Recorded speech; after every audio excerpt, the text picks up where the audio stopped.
Olá, queridos alunos.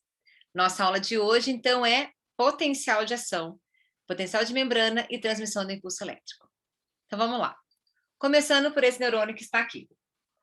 Nosso neurônio, a gente já viu, né? Mas vamos revisar que ele tem, então, uma alta concentração de sódio no meio extracelular e uma alta concentração de potássio no meio intracelular. Devido a proteínas negativas até o cloreto, nós temos uma polaridade diferente no meio extra para o meio intracelular, sendo que o meio intracelular ele é negativo. A gente tem uma polaridade negativa no meio intracelular e positiva no meio extracelular. Entendendo que fica mais ou menos entre 90, menos 90 e menos 60 milivolts a polaridade de membrana deste repouso. Isso eu chamo de potencial de repouso, ou seja, é um neurônio em repouso, ele tem essa estrutura. Nós temos dentro deste neurônio proteínas negativas e também cloreto que deixa ele negativo. Mas para o potencial de ação que a gente vai ver à frente, o que importa são esses dois íons. O sódio, que eu tenho uma alta concentração no meio extracelular, e o potássio, que eu tenho uma alta concentração no meio intracelular. Muito bem. Esse neurônio, ele precisa de um estímulo, porque vamos lá. Digamos que ele tenha menos 75 milivolts como potencial de repouso, ok? E que ele tenha, então, um limiar de menos 50 milivolts. O que é o limiar?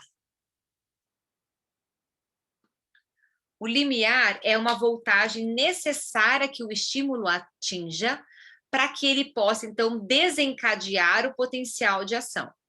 Então, nós podemos ter um estímulo que chegue neste neurônio e que não atinja menos 50.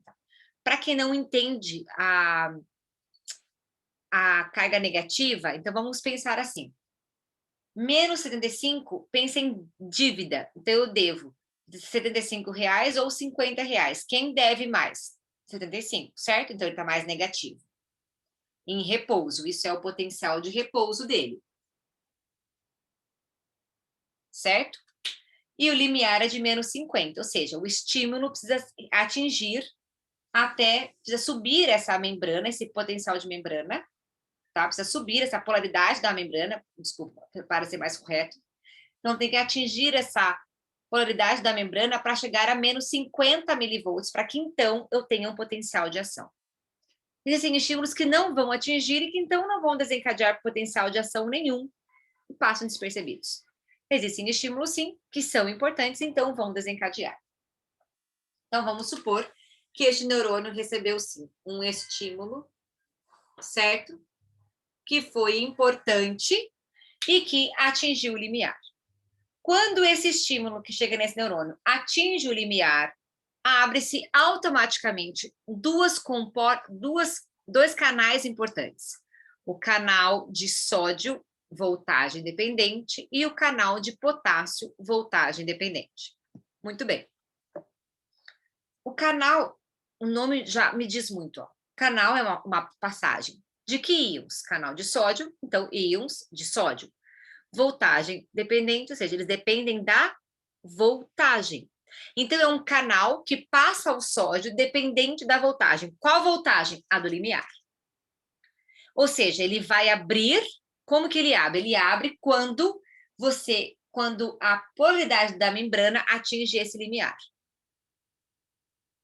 E o do potássio? É um canal de potássio, voltagem dependente. Canal, a passagem dos íons de potássio, que depende também da voltagem desse limiar.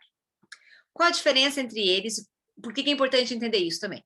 A diferença é que o canal de sódio, ele é mais rápido, porque ele tem duas comportas. Uma de ativação e outra de inativação. Então, por exemplo, quando se atinge o limiar, rapidamente ele abre uma comporta, ocorre um influxo muito grande de sódio do meio extracelular para dentro, e rapidamente ele se fecha, impedindo a entrada a mais de sódio. O canal de potássio, voltagem dependente, ele tem uma única comporta e ela é mais lenta. Eu chamo ela de uma porteira véia rangente. Então, ela faz... Como é uma só, ela mesma tem que abrir e ela mesma tem que fechar. Pensa numa porteira véia sem óleo rangente. É assim que é a comporta de potássio. Então, ela é mais lenta. A de sódio é mais rápida. Por que isso é importante entender? Para entender como se processa isso aqui. Então, vamos lá. O estímulo chegou nesse neurônio, atingiu o limiar. Se atinge o limiar, quem que vai abrir? Os dois canais, de sódio e de potássio, voltagem dependentes. Como o de sódio é mais rápido, quando ele se abre, rapidamente eu tenho um influxo desse sódio que está com alta concentração fora deste neurônio e tá o quê? Doido para entrar. Porque lembra, eles sempre têm o equilíbrio. Então, se eu tenho muito fora, ele quer entrar para tentar diluir. Então, ao abrir a comporta de sódio voltagem dependente, eu tenho um influxo deste sódio para dentro deste neurônio. Ela se fecha e, em seguida, ao mesmo tempo, a de potássio, enfim, se abre.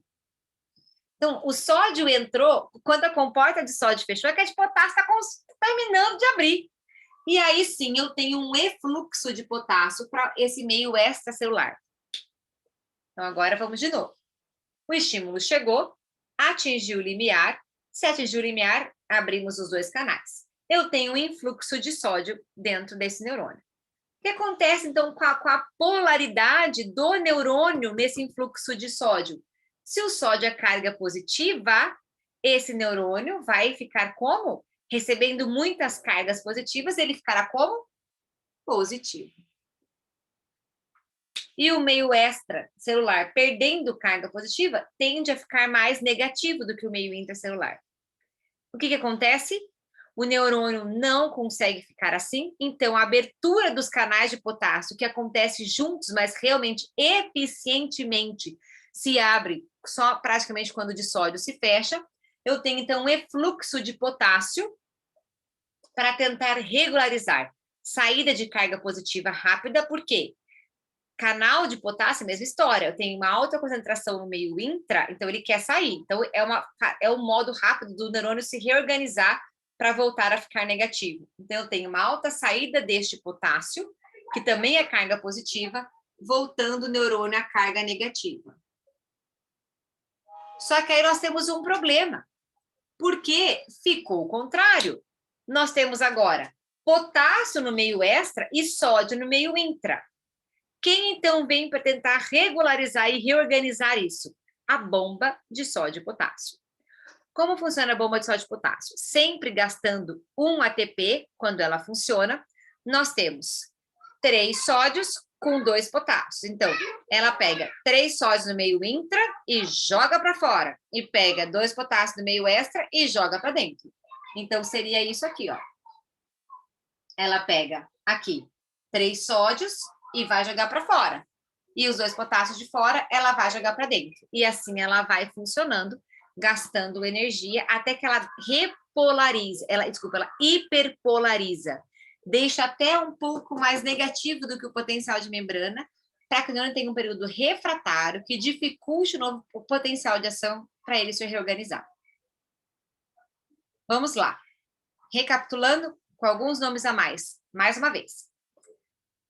O estímulo chegou nesse neurônio que tinha um potencial de repouso de menos 30 milivolts, negativo internamente, positivo externamente, alta concentração de potássio no meio extra e alta de sódio no meio extra e alta de potássio no meio intracelular. Chegou um estímulo, atingiu esse limiar, né, e levou esse potencial, essa polaridade da membrana até ao limiar. Se atinge o limiar, abre-se os canais de sódio e potássio, que são voltagem dependentes. Então, nós temos um influxo de sódio, primeiramente, porque é um canal mais rápido, primeiramente para dentro desse neurônio, o que transforma esse neurônio de negativo em positivo, né? Então, eleva o potencial de membrana de negativo para positivo. Nesse meio tempo, o canal de potássio que se abriu lá atrás termina de abrir agora e eu tenho um efluxo de potássio para tentar voltar essa membrana a ficar negativa. Isso eu chamo de repolarização. Então, volta aqui. O influxo de sódio eu chamo de despolarização, porque eu tenho negativo virando positivo, eu estou trocando essa polaridade, então eu chamo de despolarização. E o efluxo de potássio, saída de carga positiva, para voltar a ficar negativa, eu chamo de repolarização. Só que agora ficou tudo trocado, então vem a bomba de sódio e potássio, pegando 3 sódios e pondo para fora, 2 potássio e pondo para dentro, a cada vez que ela gira, com gasto de 1 ATP, e ela então reorganiza de novo, deixando como estava no potencial de repouso. Alta concentração de sódio no meio extracelular e alta de potássio no meio intracelular. Externamente positivo e no meio intracelular negativo. Chega até a hiperpolarizar, deixando um pouquinho mais negativo, que a gente chama de período refratário, para que esse neurônio possa descansar um pouquinho mais. Pessoal, isso ocorre por todo o axônio, certo? A membrana vai percebendo essa troca e isso vai acontecendo. Então, aqui, ó, entra sódio, sai potássio, entra sódio, sai potássio, entra sódio, sai potássio, entra sódio, sai potássio, entra sódio, sai potássio, até o final deste neurônio. Então, aqui de novo, todo axônio, ó. Entra sódio, sai potássio, entra sódio, sai potássio, entra sódio, sai potássio, entra sódio, sai potássio, sódio, sai potássio por todo neurônio. Isso é muito longo. Nós temos neurônios muito grandes e compridos, com cerca de 1 metro, alguns. E isso seria quase incompatível com a vida, fazer todo esse impulso elétrico por todo o axônio. Então, o que ocorre? Nós temos, então, a bainha de mielina, que é um isolante elétrico ou o encapamento do fio. Veja só, se um fio está desencapado, o que acontece com o fio? Curto-circuito. Exatamente, ele entra em curto. Isso é o que acontece quando a gente não tem bainha de mielina adequada nos neurônios ou quando ocorre perda de bainha de mielina. Pode ocorrer curto. Então, a bainha de mielina é um isolante elétrico. O que acontece? Em vez disso acontecer por todo o axônio, vai despolarizar apenas nos locais que não tem a bainha, ó, que nós chamamos de nodos ou nódulos de Ranvier.